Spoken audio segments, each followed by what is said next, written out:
Il lui a plu. Donc ça veut dire que ce n'est pas Paul qui a décidé de servir Dieu. Parce que Paul avait décidé de détruire l'église de Dieu. Mais il dit, lorsqu'il lui a plu, c'est pour ça qu'il dit, je suis le moindre des apôtres.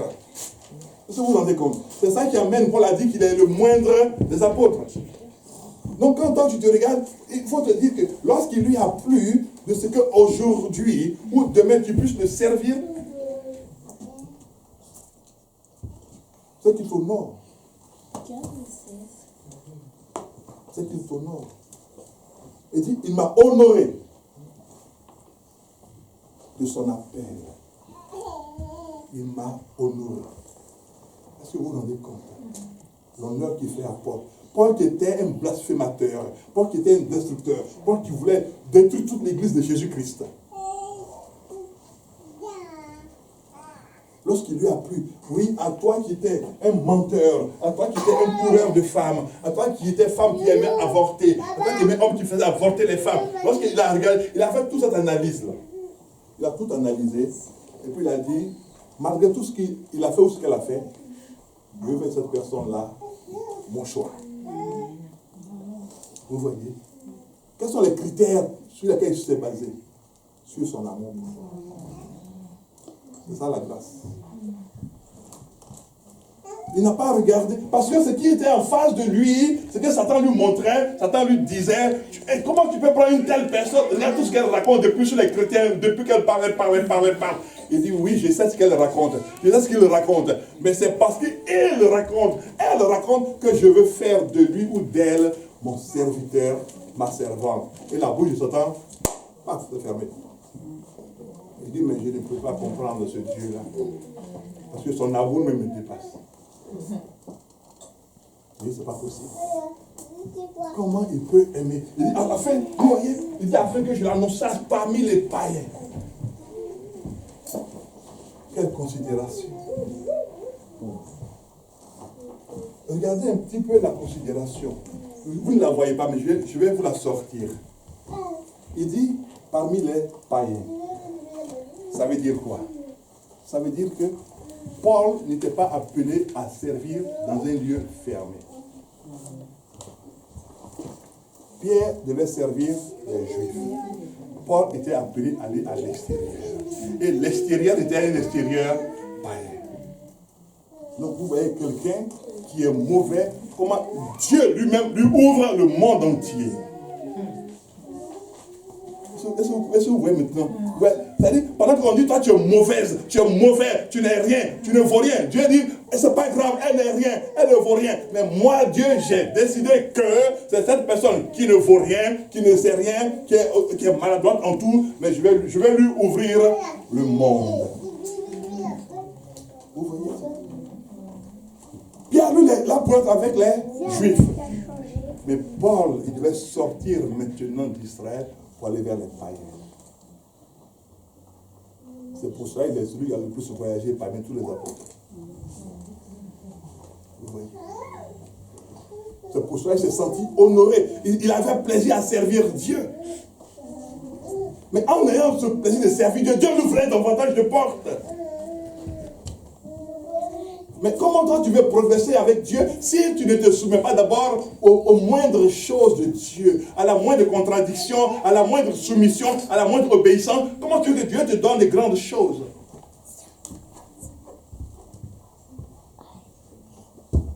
Il n'y a pas un homme de Dieu qui a commencé son ministère dans les nations. Il a commencé dans un lieu.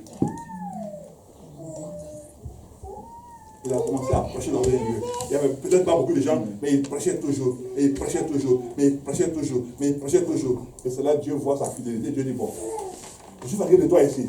Va voyager un peu.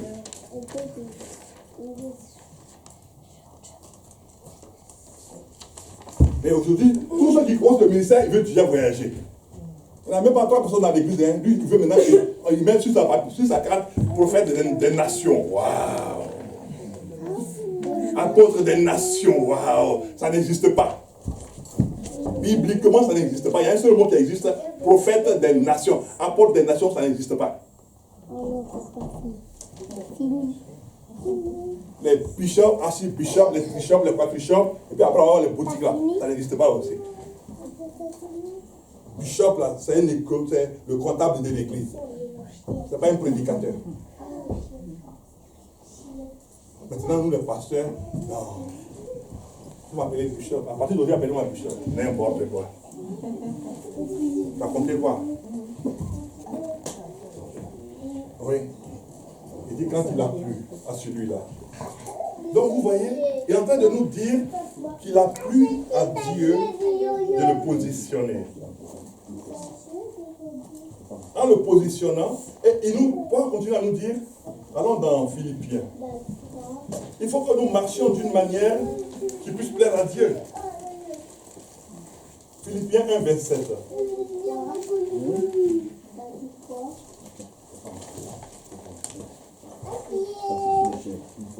Philippiens 1, 27.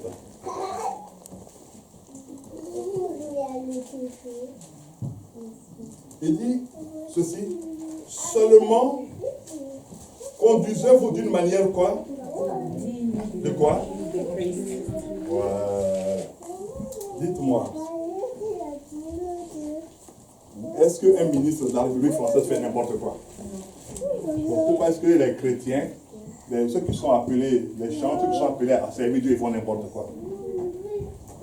Ils se conduisent pas d'une manière digne. Il dit, parce que la dignité, ce n'est pas seulement pour le pasteur. La dignité, c'est pour ceux qui sont appelés selon l'évangile de qui? De Christ. Pas selon le pasteur. Pas selon l'église. Conduisez-vous d'une manière, seulement conduisez-vous d'une manière digne de l'évangile de Christ. Aujourd'hui, on se conduit de manière désordonnée. On se conduit de manière caractérielle. On se conduit de manière associative. On est dans le même groupe, mais on cherche une affinité. Moi, il y a quelqu'un que j'aime beaucoup. Il m'a dit, pasteur Galé, on va faire une fusion de l'église. Il dit, bon, on va prier. Ça fait 10 ans. Non, je n'ai pas dit non. Il dit, on va prier. Parce que j'ai dit non. Je suis comme mon patron. Je suis envoyé les gens pour lui demander, es-tu celui qui vient ou celui qui va venir? Il dit, ah, allez dire à Jean, les boiteux, il ne faut pas y battre. Les aveugles voient, les sourds entendent, les morts ressuscitent. On dit, mais il dit, est-ce que c'est toi, c'est pas toi? Il dit, allez lui dire tout ça. Maintenant, arrivé là-bas, il va faire la conclusion. Il dit, on va prier. Il faut que nous marchions d'une manière digne de l'évangile. On ne peut pas marcher d'une manière digne à l'église, et puis hors de l'église, on marche d'une manière indigne. On marche en ennemi de la croix, on marche en ennemi de l'église, on marche en ennemi de... Non! Mais attendez, à qui pensons-nous que nous fassions du mal? Ce n'est pas à Dieu, c'est à nous-mêmes.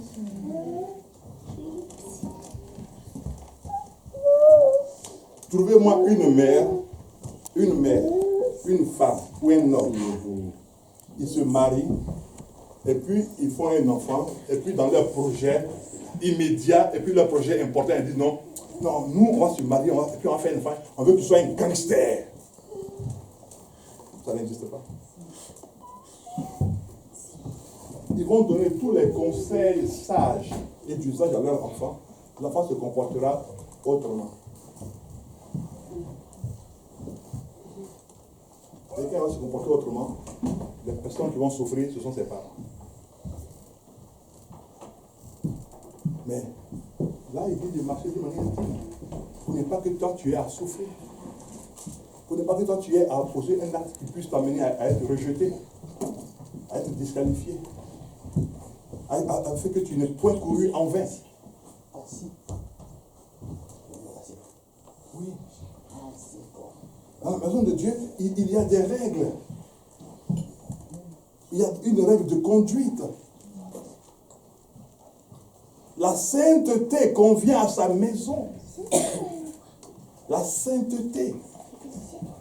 Aujourd'hui, nous les pasteurs, on a mis la sainteté dehors, et puis on a appelé l'argent. On dit amenez les dîmes et puis les offrandes. Vis comme tu veux, c'est pas grave, tant que tu donnes ta dîme, que tu donnes 200 ou 300 euros de dîme, vis comme tu veux. Mais tu conduis le fidèle là à la mort.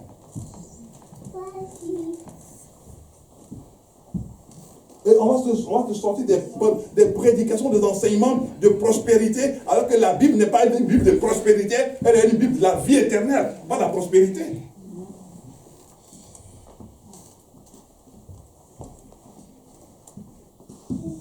On n'est pas là aujourd'hui pour dire non, honore ton Dieu avec ton propre corps. On ne parle pas de ça, non. Parce que l'honneur commence par là, parce que tu es le temple du Saint-Esprit.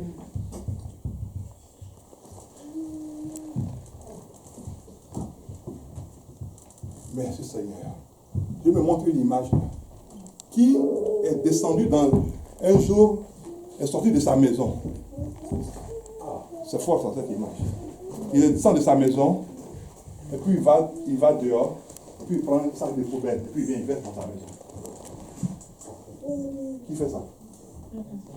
Est-ce que vous avez vu quelqu'un faire ça une fois? Alors, comment toi, tu peux prendre ton corps et puis tu le salis en le promenant n'importe où? Et en faisant avec ton corps et ton corps n'importe où. Tu salis le temple que Dieu est, que tu es devenu pour Dieu. Et toi-même, tu prends les ordures et tu te les jettes sur le temple que tu es devenu pour Dieu. Par tes paroles, par tes pensées, par tes actions, par tes réactions, tu jettes sur toi-même des ordures.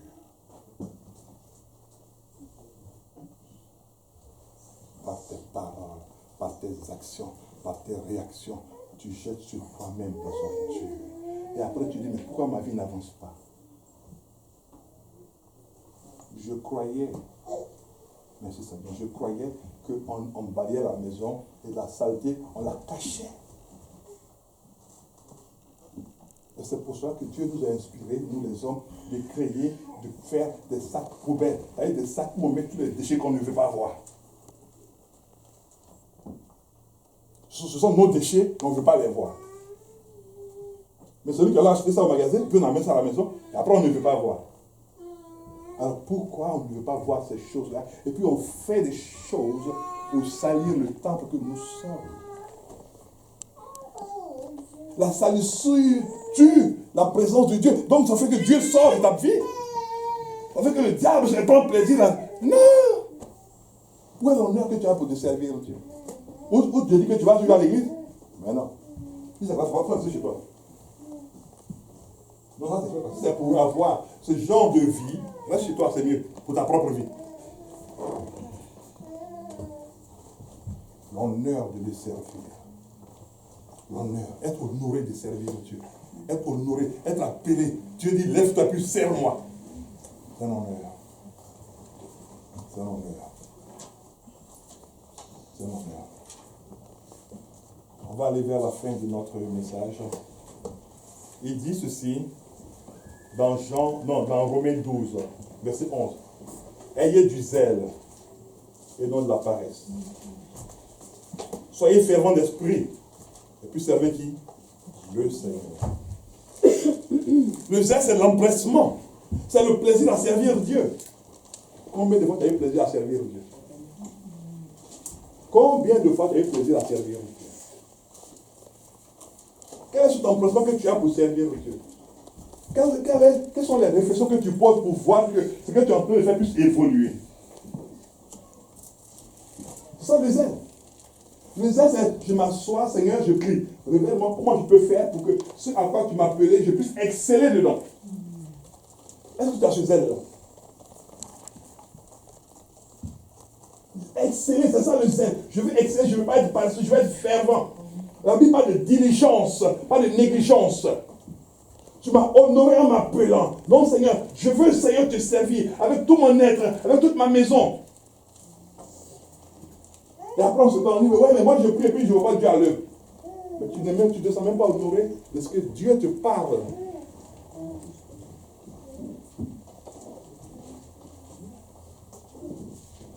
Ayez du zèle et non de la paresse. Soyez fervents.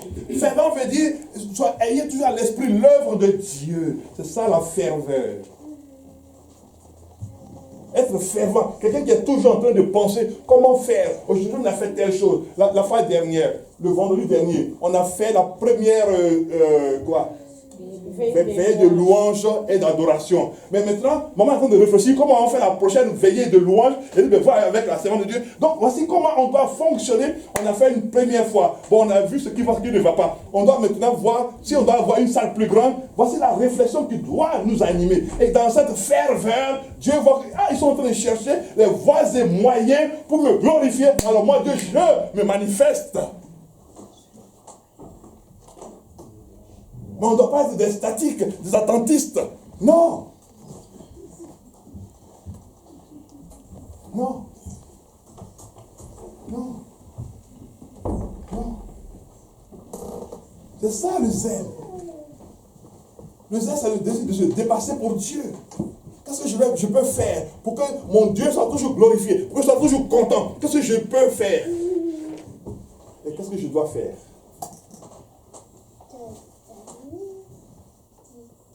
Ou bien m'a fait mal aujourd'hui, alors je ne vais pas prêcher. M'a fait mal aujourd'hui, alors je ne chante pas. M'a fait mal aujourd'hui, alors je ne fais pas ceci. Je vous ai raconté l'histoire de ce pasteur américain.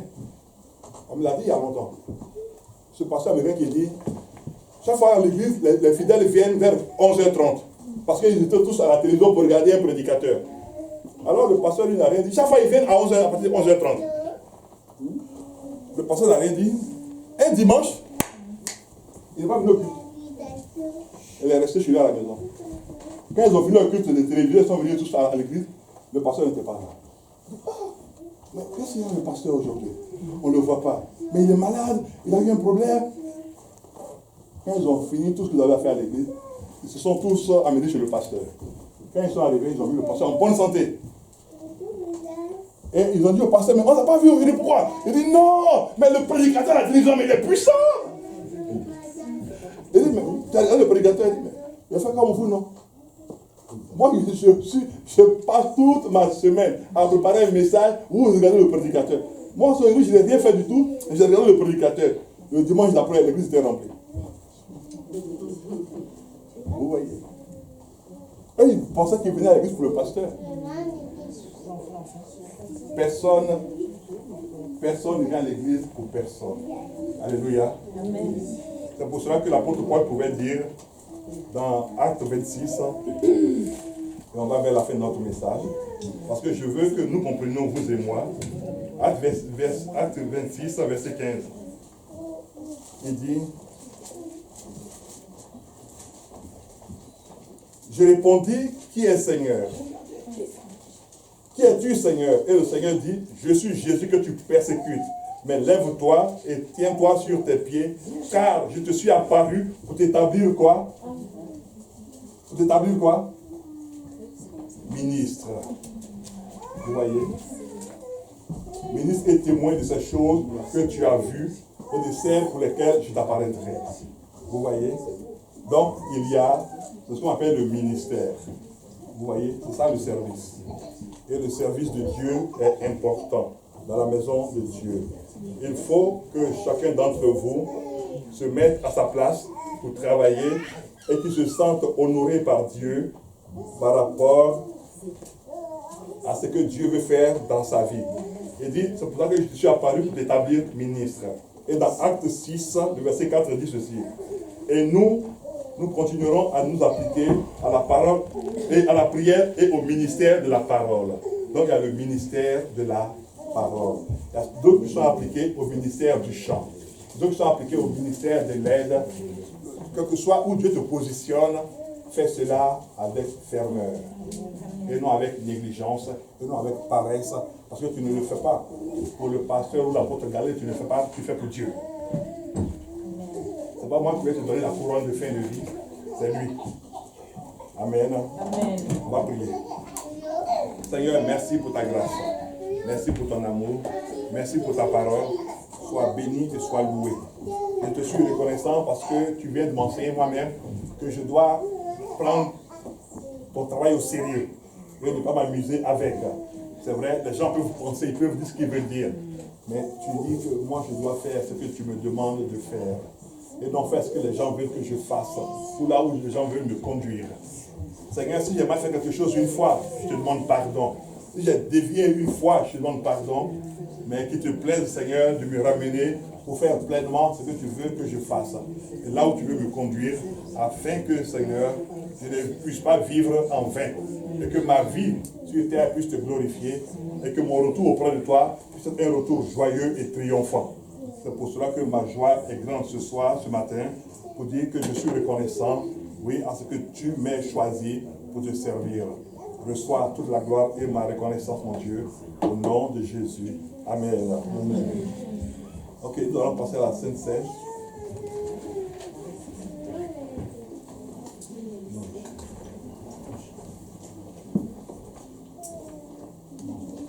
C'est bon, viens avec la diaconesse si vous l'avez fait la Sainte Seine. Ah oui, seulement eux, les